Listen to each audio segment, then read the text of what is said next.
ലേ ലഡാക്കിൽ കഴിഞ്ഞ ദിവസം പൊട്ടിപ്പുറപ്പെട്ട കലാപത്തെ ഇന്ത്യ അതിവേഗം അടിച്ചമർത്തി.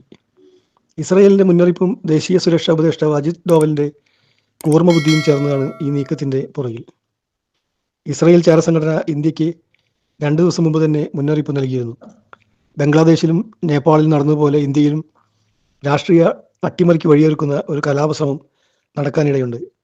അതിന് പിന്നാലെ അർദ്ധരാത്രി തന്നെ ഡൽഹിയിൽ അടിയന്തര യോഗം ചേരുകയും അജിത് ഡോവൽ നേരിട്ട് പ്രധാനമന്ത്രി നരേന്ദ്രമോദിയെയും ആഭ്യന്തര മന്ത്രി അമിത്ഷായെയും അറിയിക്കുകയും ചെയ്തു. തുടർന്ന് സൈന്യവും സുരക്ഷാ ഏജൻസികളും ചേർന്ന് കൃത്യമായി നടപടി സ്വീകരിക്കുകയായിരുന്നു.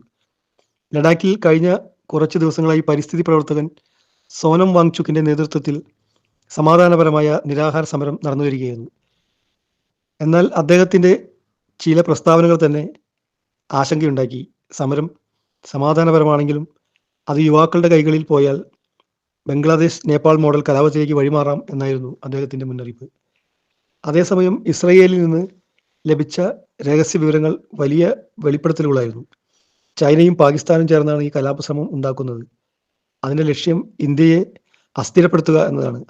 ഇതുപോലുള്ള കഥകൾക്കായി the story behind channel subscribe ചെയ്യുക, ബെൽ ബട്ടൺ കൂടെ എനേബിൾ ചെയ്യുക.